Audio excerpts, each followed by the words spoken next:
Sit down, be comfortable. Thank you very much, Carl, for the MIT Forum, ladies and gentlemen. My name is Ross Bossolino. I'm the president of Eagle Eye Sensor Systems. We are a real true startup. We started with just an idea and nothing else. And we're going to tell you about pitfalls, basically. And I think the first one is this controller. All right? Here's our agenda. Basically, I'm going to talk through the first part. Victor Bergman, who's our technical, basically CTO, is going to go through the second part. How hard can it be? Carl Heller is marketing and sales, and he's going to talk about, so everyone wants to know this, just throw money. Notice it goes from 1 to 3 to 4. Well, everything goes wrong that can possibly go wrong. Okay? We didn't mean that to happen, and things happen. It's amazing. I'd also like to introduce my wife Karen, who's our bookkeeper and HR. So after we're done, if you all would like to talk to any of us about how we got there, what we're doing, we'll be more than happy to entertain all kinds of questions. We basically have our team here. This is our company. I'm not going to really read it to you. It's kind of detailed. That's our elevator pitch, by the way. Basically what we do is we build equipment for the oil fields. Okay? We build communications equipment, basically. We build a couple sensors, but our big thing is we bring data from the oil fields to your desktop. Right now we found a kind of a unique area. Various people build equipment, and some people haul back the data from their equipment. Nobody builds equipment that we can hook to anybody's stuff and haul their data back. So we found a niche. Okay, are you nuts? You really want to start your own company? Well, you've got to be. First, you better figure out why you want to do this. Is it because you're sick of working for the man? Well, I'm here to tell you, you're still going to be working for the man. Have you got a better idea? You better really research it, because lots of people have ideas like you do out there. You retired but not dead yet? Well, that's probably the best reason why I know of. You're tired of working hard. Ha, ha, ha. That was put in there as a joke. My guys and I, we probably spend between 60 and 80 hours a week. We work on this thing every day. Saturdays, Sundays, Super Bowl weekend, we work on our project. Okay? And we've been doing this for years now. And it takes a long time to get there. Gonna get rich quick. Well, I can tell you, we have made $0 so far. We're right on the verge of sales to 2 companies, but we still haven't gotten money out of them. And lastly, opportunity is knocking. Well, I think that's kind of the best one. You know, this really is the way to work for yourself, and that's what we wanted to do. Okay, get prepared for a marathon. It really takes a long time. It's not a sprint. Every single thing takes 3 times longer than you expect. If you thought you're going to go out there and whip something together, boy, get the software running, get the sales going, think again. Okay? Priorities 1, 2, and 3. Identify your market. There are dozens of those already, and why you? Okay? You got to think of those. Because we hear that. We've actually found a niche, and we still hear, oh, there's dozens of those out there. And you got to be prepared to answer that question. Stay focused. A lot of people fail because they go out and their goal is to make money. Well, your goal can't be to make money. Your goal has to be to do this thing. And you got to stay focused. However, and this is really important, if you realize what you're doing isn't it, you better change it, and change it fast. We are not doing what we started doing. Eagle Eye did not start off building equipment for the oil fields. We started off building stuff for the gas stations. And we have completely and utterly abandoned that because, one, we realized that the competitors are completely and totally entrenched, and two, we found a better market in better ways, and we have evolved over time. And so you're going to have to, your first idea may not be the best, but when it's time to change, and then get on with it. Don't second guess it, get on with it. Lastly, you can't be shy. Ask for help. I ask every single person I run into, hey, you know anybody in the oil business? Every single person. I ask waiters at restaurants. I ask the nurses, when I go to the doctors. I ask the doctors and the nurses. Every single person I run into. I ask people at the grocery store, hey, you know anybody in the oil business? And it's amazing. Every now and then somebody says, oh yeah, and so you got to ask everyone. It's a game of pits and stakes. Choose wisely. You got to pick your team. You're not going to get people to do much for you for free. So when you put your team together, who's basically part of your team, you got to cover all the things. Victor is RF communications. We needed that. He's also double E.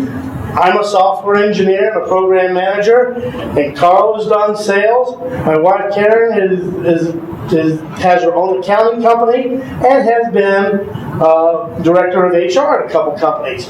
So you see, you got to kind of cover all the bases. And even still, we wish we could have hired an embedded software person. We wish we could have hired an ME. We wish we could have, we wish we could get some more salespeople. Unfortunately, when you're doing it out of your own nickel, you can't afford them. So choose your people and make sure your skill sets are all there, because you're going to need them.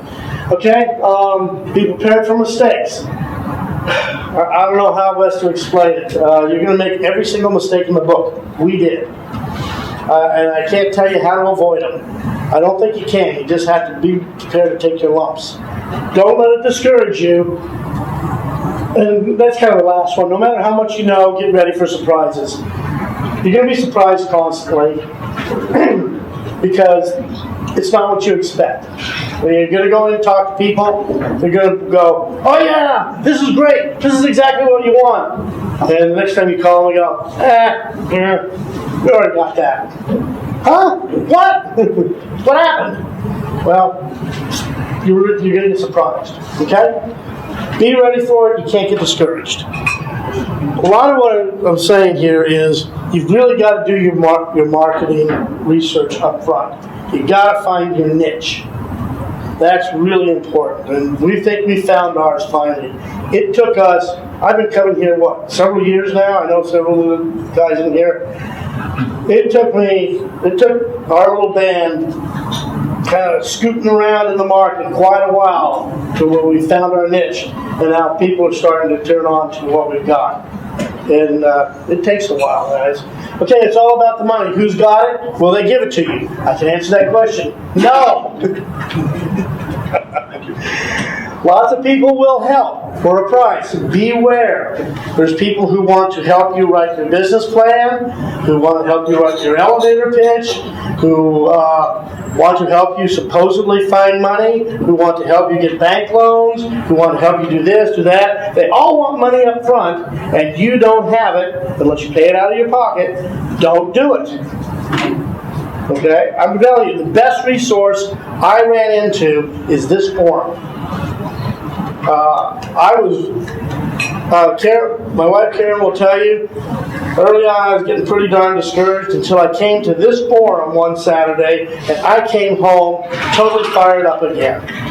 And it's because people here are all entrepreneurs and they share, and you learn reality. But I got hope again, okay?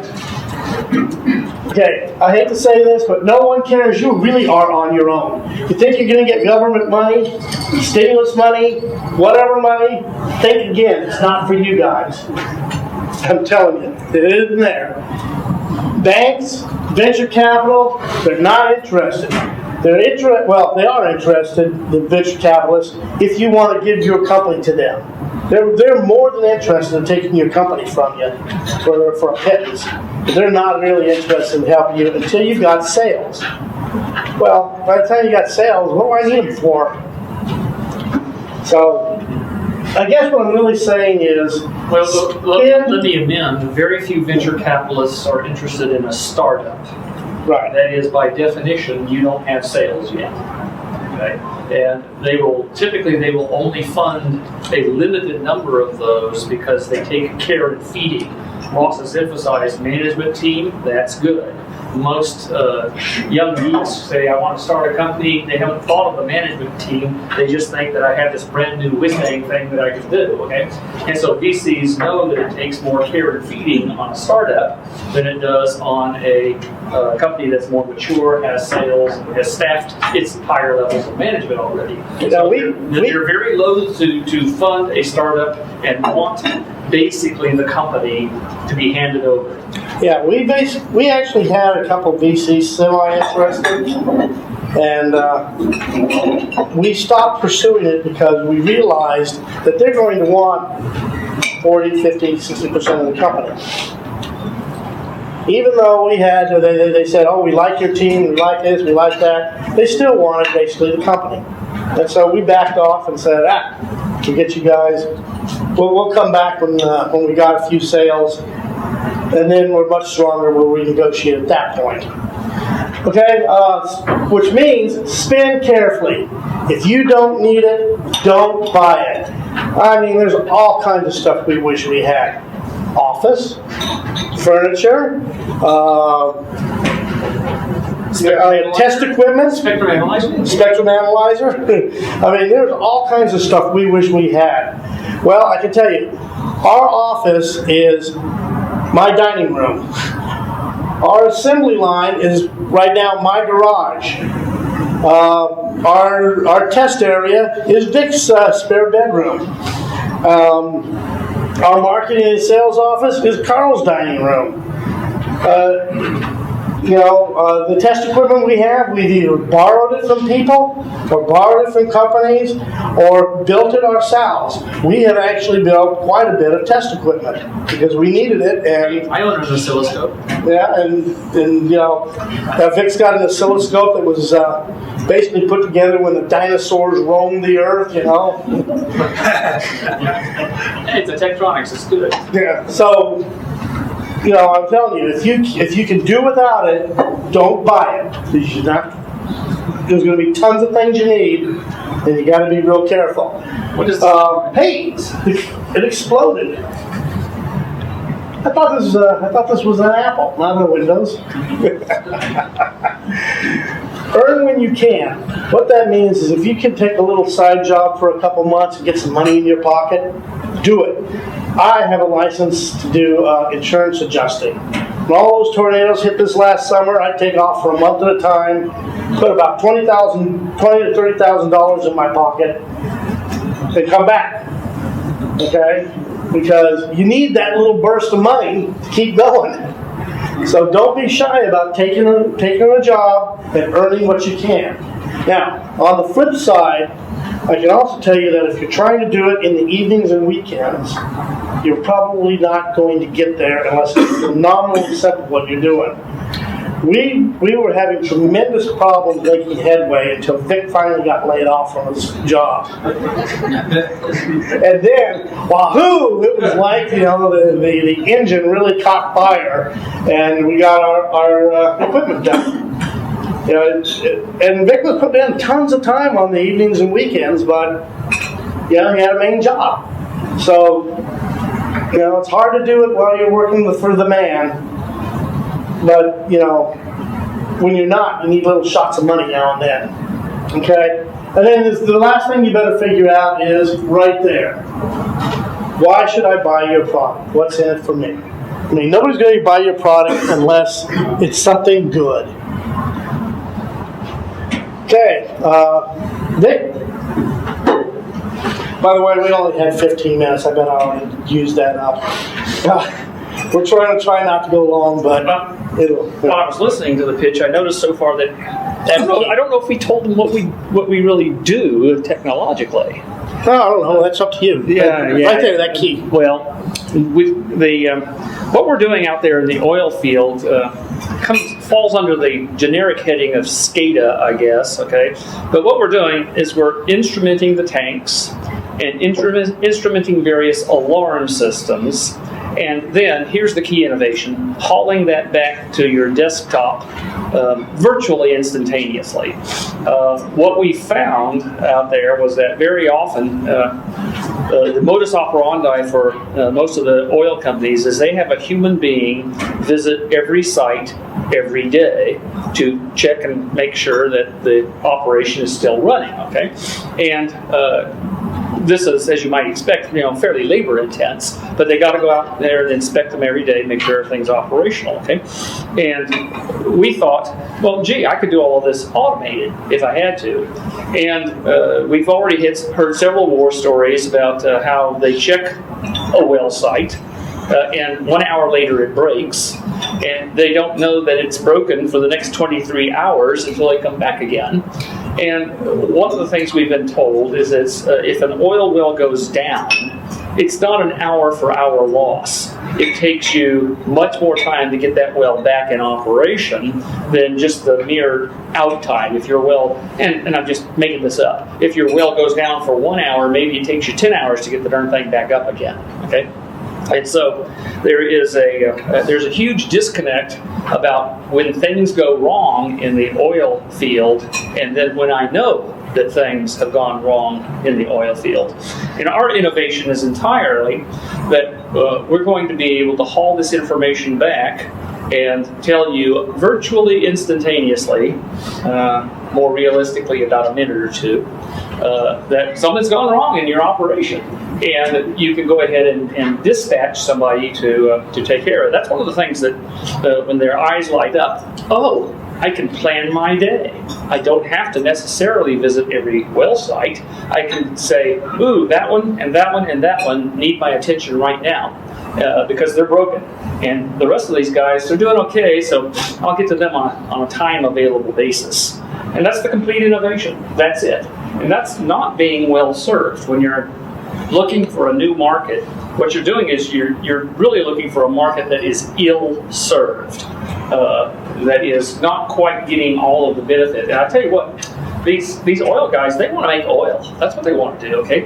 They're not necessarily into whiz-bang technology. And they certainly don't keep a coterie of experts hanging around in radios and in electronics. They're into power. They understand 440 and they understand 120 volts AC, but they are not necessarily into whiz-bang technology. So that was the niche that we found, and we have attempted to go ahead and automate their alarm systems and then give them real-time information on what is their tank doing. Is it filling up? Is it being drained? What's happening to it? And of course, we also came across the midnight requisition.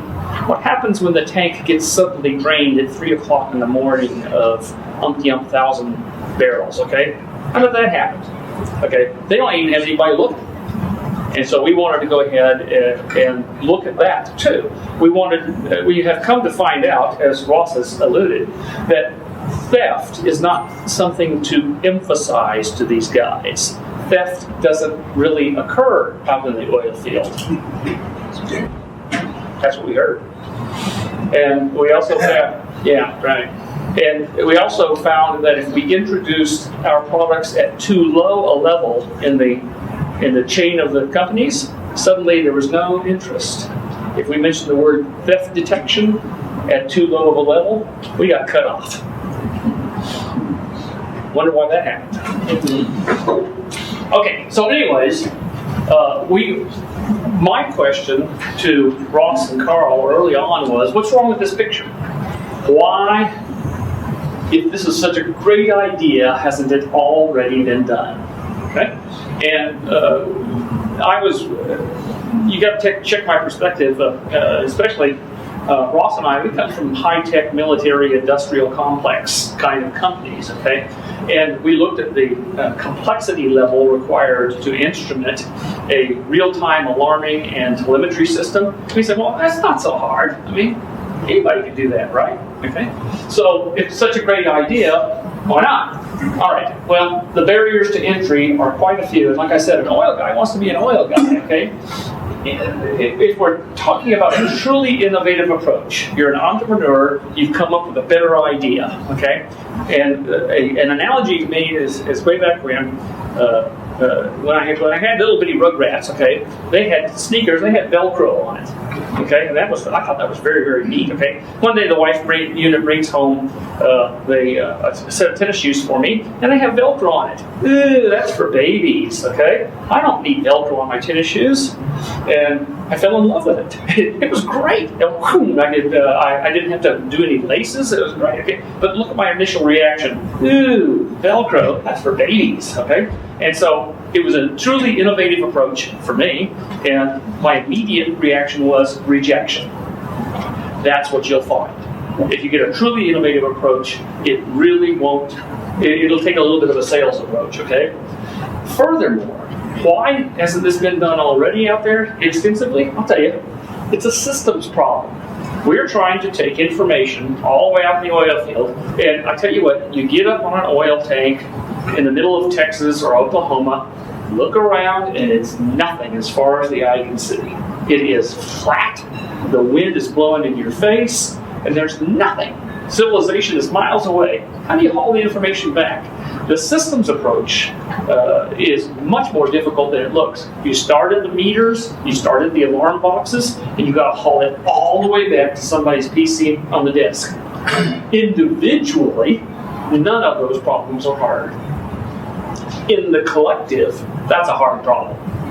So some problems, though, we found really are hard. That's true. Okay? The communications over miles and miles, unlicensed, FCC compliant. You try that. Okay. It's easy if you need to license each one of your stuff. Okay, but if you want to run in the unlicensed bands, so it's free. Okay, you try hauling stuff back miles and miles and miles. Okay, I know how to do it. Most people don't. But I've specialized in low power, long distance communication, satellites, for example, ever since I got out of school. Furthermore, here's a real problem that we found. How about that killer application? What is the application that floats the guy's boat? And it ain't anti-theft. What he wants to know, what we found was much, much better, was what's the application that we can present to a would-be customer that saves him money day by day by day? And I alluded to it already. Oh, I can plan my day, I can take my resources, I can have people go visit the well sites that really, really do need some kind of attention, and if it's snowing outside or if it's raining outside, I can put off the well sites that don't need attention. I don't have to have everybody always chasing all the things all the time. So that killer app, and we'll allude a little bit to that, we found 5 sales points that tended to make a lot more sense to our customers. As Ross said, when we started off, we thought that the anti-theft application would be the killer application. Oh, we were wrong. All right, see if I get the right button here. Yes. Okay. So we looked around, and one of the things you got to do is get encyclopedic on your competition. And if somebody asks you, who's your competition, you better not say, oh, there's nobody like us. You will be shown the door. Go become encyclopedic on your competition and go find out what they're doing, what they're not doing. Okay? We have found a market niche, which is a complete end-to-end telemetry system. And I didn't say it out loud, but in a sense, for the smaller oil man, if your name is Exxon, Schlumberger or Halliburton is already on your doorstep. Okay, we chose to do this end-to-end telemetry stuff for the smaller oil man, not the big conglomerate. We can't compete in that area. And if you want to spend $500,000, there's lots of guys that will put the system together for you out there. And we're trying to get in there in the tens of thousands of dollars, not $500,000. Okay, and instrument their data that way. Because the oil men want to be oil men, not technology gurus. And I tell you what, they try to be technology gurus every once in a while. They fall on their faces every time. These SCADA systems just don't work. Why? Because most of the people want to sell them stuff like meters and radios, throw it over the wall, and get it to work. You get it to work, Mr. Oilman. And there's no technical support. Oh man, I've heard everybody that we've talked to. I bought Bus and Sew. It didn't work. I called their support line and basically got hung up on. All right. And that's because, you know what? Debugging RF is hard. It really is hard, okay? A lot of folks will sell you all kinds of the pieces. Antennas, radios, meters, wires, computers, operating systems, DSP algorithms, circuit boards, and on and on and on. We find a scan of companies out there that will sell you these individual piece parts. We find very few that will do it end to end. Our niche is hand holding. We're going to go hold your hand, Mr. Oilman. We're going to get it to work for you. We're going to cost more than just buying the piece parts. Surprise. But at least you'll have something at the end of the day. Who will sell you the whole shebang? We will. Who will install? We will. Okay? Who will warrant the end-to-end operation? We will. That's the market niche. That's it. That's the entire secret. That's what we found was not available out there. Much. Now, I'm not saying it's not available at all. There are several companies that will provide these services for you, but they are way more expensive than we are. Even so, we've had to do some development. Ross alluded to that, okay? When you have a whole bunch of piece parts out there, you still got to glue them together somehow, okay? And so we've had some development required in a technical sense, okay? You cannot buy this glue usually off the shelf. So we found, for example, if you instrument the oil field, there's about 9 different data formats you have to work with. And USB does not appear to be one of them. I'm surprised. RS-232, and check this out, 120 volts AC as logic. That is, if 120 volts is energized, it's true. If it's not energized, it's false. That still astonishes me, but that was the way it goes. So we found about 9 different formats. 24 volts is common, for example. Okay, yes, no. There is RS-232 out there, for example. I can't even find a computer that has RS-232 nowadays, but that's what's out in the field. And I'm not saying that there isn't more, and I'm not saying that we won't find other formats. I'm still waiting for the first USB port to show up, though. Okay. So we've instrumented every single one of them, and of course we've had to generate a pile of software and do our own printed circuit boards. I guess that's what I brought to the party more than anything else, because I know how to do a printed circuit board. Okay. So we did some glue. And furthermore, you got to watch this.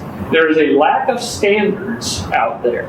When an oil man wires his system up, he typically hires an electrician to do it. The electrician uses whatever wire he finds in the back of his truck that day. You would think that the well overflow wire would be, say, a blue wire with a white stripe. And it would always be that way. Well, heck no. From well to well to well, even owned by the same guy, you have different color wires. So you got to sit there and figure it out every time when you're wiring things up. Okay. Another barrier to entry has been the lack of standards. We have to do a site survey on every single place that we go out to and say, what is the color of the wire? What's the wire du jour today that we have to hook up to? And we just don't know. So going out there and instituting standards that's going to be, I think, one of our side businesses that will be pretty hot and heavy, because the guys out there, like I said, they want to be oil men, and the fact that they would have consistently colored wires doesn't occur to them until the time comes when all of a sudden they don't understand how their stuff is wired. All right, and so here I have my little, from this distance it's a little bit tough, but we have some pictures of hardware that we have fielded out there. And here's one of our big secrets. That thing right there is a 12 dBi Yagi antenna.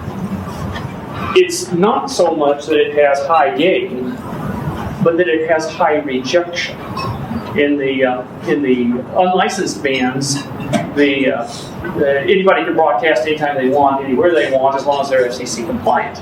This makes the whole RF environment pretty noisy. Okay, that antenna rejects noise off of bore site, and that is really what you're getting. We don't need the high gain. We need the noise rejection more than anything else. Okay.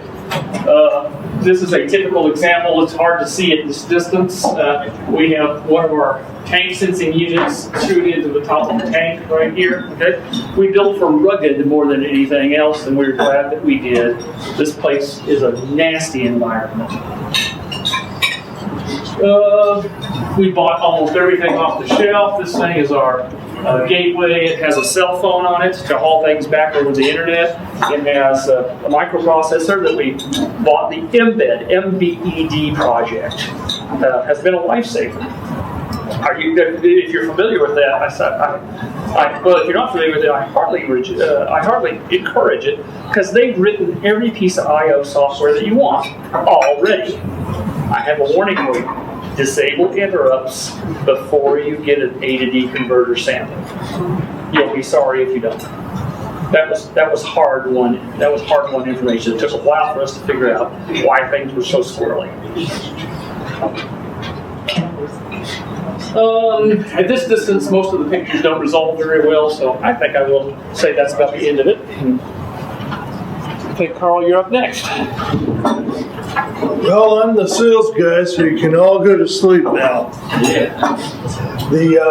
I want to mirror what Ross said about this MIT group. I'm very proud to be up here. You guys were the only ones that would give us help and assistance when for zero cash, give us connections. I'm very thankful for you guys, and you're doing God's work here. You should give yourself an applause, all right? Now, I would also be remiss in not mentioning the fact that, 40 years ago when I was looking for colleges, I got accepted to every college I applied to except MIT. And after 40 years, I'm almost over that. But sales. How many of you think that sales is the #1 factor in every company? I didn't expect to see any hands. I didn't expect to see any hands. What do you do? I do sales. Oh, well, okay. Well, an engineer, which is most of this group, is going to tell you that the product is most important. And they have a very good point. If you don't have a good product, guess what? You're going to have a hell of a time trying to sell it. Now, there's a saying that, a good salesman can sell ice to the Eskimos. Well, there aren't too many Eskimos around, so, that's not going to be very successful. So, I want to mention one thing about sales. If you don't have any sales, you don't have a product. I mean, that's the way it is. So I think you can argue both of them are important. You need both. And we have a good product now. The engineers that have already spoken have done 98% of the work. The remaining 2% is debugging things that we find in the field. But the product is there. And it's a very good product. It's a superior product. Sales is very important, but would you sort of agree in general with the statement that it's a hell of a lot easier to train the minds, like the MIT guy. I'm not an MIT guy, so I'm not. But it's easier to, take the brilliance of someone who's 18, have them go into MIT or right after you're about to start school or whatever. And as hard it is to get the personality change, it's a lot easier to make a very, very effective, not just a salesperson, but a salesperson who can make a difference, as opposed to business schools right now are in a sense overfull. You've got kids learning business before they really know how to do anything. Right. And they're going to be the business planner and everything like that, and they don't have the technical or the practical knowledge to do anything except direct. Well, I'm very fortunate in that I have a degree in chemistry. Oh, that's So, good. so, I have the background in hard science, but I've been a salesman for a long time. I love talking to people. It's the female in me, I'm sorry. I love talking to people, and I love handling their issues and, figuring out what they need and what they don't need. And the sales is more an art than a science. I mean, it's almost purely art. You have to be able to react to somebody, and not everybody can do sales. Just like not everybody can be a singer or a musician. I mean, it has its own basis. But you're right that if you have a basis in science or art, science or engineering, it helps when you're trying to sell high tech. So all the free advice that you guys got, like you said, people were going to do your business plans, whatever. Apart from that, this is a public or civic service group in a sense. What specifically about the enterprise forums advice did you find very, very helpful from Consens A knowledge, or with all your background in sales and stuff? What did you actually learn from this group? I didn't learn that much about sales. No. I mean, like you said, the MIT Enterprise Forum was very, very helpful. In what way was it helpful? Especially for planning contacts. One of them's right here. Craig is a person we met at MIT, and he's a enterprising oil man, and so he's given us numerous advice about what we need to do with our product, what's going to be successful, what isn't, so on and so forth. And in general, we've learned a lot of mistakes not to make by talking to people around here. It's more, we've made just about every mistake you can make, except the ones that the MIT group told us not to make. So, it's very much a help. Okay, so we've established that sales is important. As a startup, we're not able to buy hundreds and thousands of individual parts. That's where you get the price discounts. Well, when you're only making onesies and twosies, you're very expensive. So that's a detriment to sales. The us versus them. We do have some competitors. Unlike my engineer friends, I don't see that they compete exactly with us. But when you're asked that, if you have competitors, what do you say? Yeah, well, you have to say something. It is death to say you don't have any competitors because you're ignorant. Right. But I think that in our sales medium, we have a superior product to sell. The issue is the high price, and adding to the high price is that we install. That takes a price. We train. That takes a price. And so, the hand-holding makes the price go up even more. So price is an issue.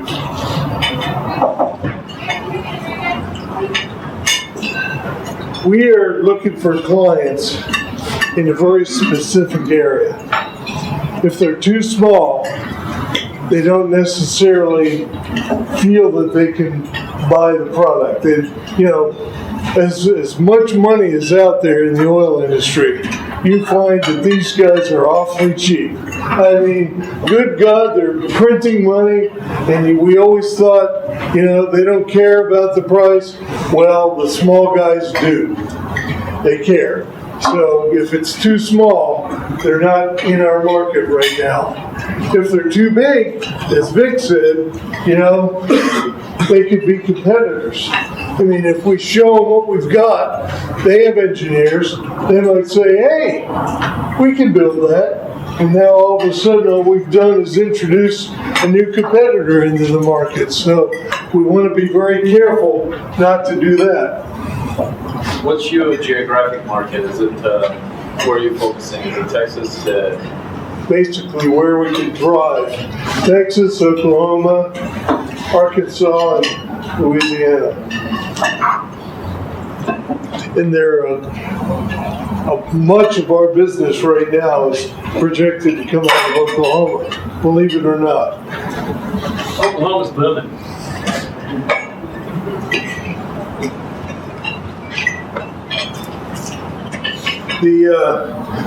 The problems with connecting with these guys is intense. As I said, the oil business has a lot of money in it. So they have a lot of sales guys like myself chasing them down. So they're highly well protected. I mean, trying to get to the oil well owner or the manager is very difficult.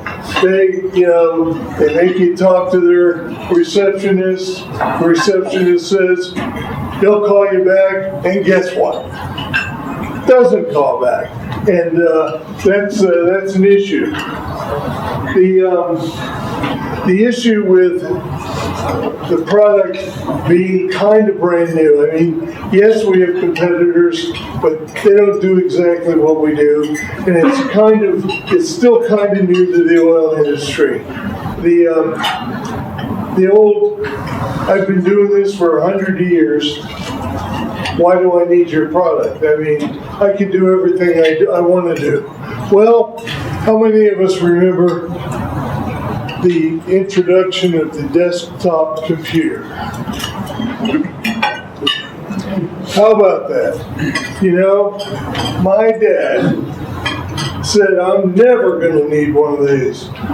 I have a typewriter to type letters. I have a mailbox out front. I can send the mail to whoever I want to. I have a slide rule. I can do my math. Guess he died 4 months ago. Guess who had 2 computers in the house? You know, who doesn't have one today? I'll give you another example. Even older. How about black and white TVs versus color TVs? The younger among you don't even remember that. But I grew up with the black and white for about 8 to 9 years of my life. And that was one that my dad thought, oh, this is wonderful. He was the first one in the neighborhood to get a color TV. I had all my friends over. First color show I saw was Star Trek.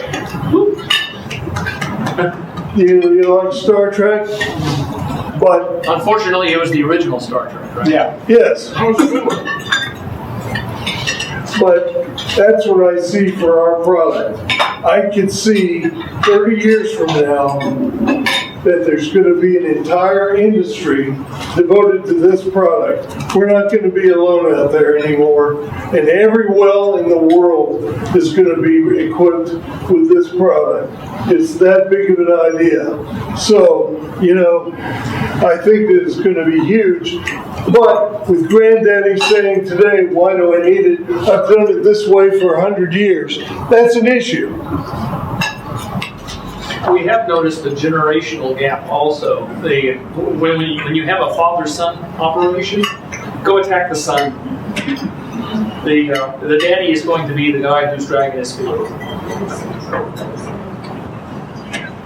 We have people who've tried some of our competitors, and fortunately for us, the competitors weren't successful, but they muddied the waters. You know, if you have a problem with communications or, you know, the device doesn't work up to standard, that muddies the waters. That makes them think, why do I want to try another one and have another failure?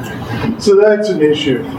Carl, have you addressed the issue of how much production a day a well needs in order to supplement your type of equipment versus keeping a pump around the well? I think that Ross's numbers that he did said five barrels. 5 to 7 barrels a day. You justify this equipment? So you're still on the stripper barrel range? Yes. Stripper well. Yes.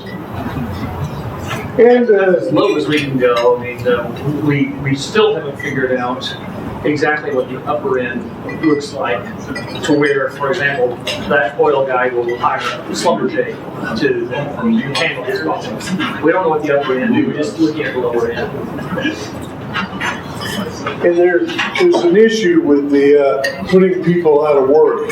As Vic said, we've tried the idea. I'm a high-tech salesman from way back, and I always start low. You know, the guys who are interested most in your product are the guys who are going to be using it. But in this case, starting low, those are some of the guys involved in the theft, you know, so they don't want to hear about what you have available. You have to go higher. And higher up in the oil industry, the employees are like family. I mean, we've run into employees who are 20, 30 years working for the man. And, you know, the higher ups are saying, in their head, they're thinking, I'm not going to need as many of these guys. What am I going to do with my very loyal employees? So it's an issue that has to be searched out. Okay, how do you reach the guys? I said it's very hard to reach them. It's an issue that I don't have an answer for yet. We're still working it. Shows. You know, if a guy shows up at a show, an oil man, what he's interested in is drilling and producing oil. So he visits all those booths. You know, what's going to make him interested in our booth? I don't think it's looking at Ross. I like a bit of Tarasco. Even in a short skirt. Website. You know, I get the impression from the oil industry that these guys have bought their computer last month. I mean, they're way behind on technology. So expecting them to go to our website, first of all, are they even on the web? Second of all, are they looking for a product like ours? No. So we have a very good website, but how good is it going to do for us? Magazines. Well, we have up there looking at the pictures. I get the impression that they have some magazines that they kind of look at, but they don't spend a lot of time reading it. And if we could even get an article in the paper or the magazine, is it going to be of any benefit? So these are issues. These are the traditional means by which you reach your customer, and none of those seem to be ideal. So I'm going to say, if any of you people know oil people, Craig is one. If any of you people know oil people, give us a name and we'll be glad to give you a percentage of our sale to that company. Believe me, as Ross said, we talk to everyone. I'm talking to you now. If you know somebody, let me know. All right. You all done eating? We're done.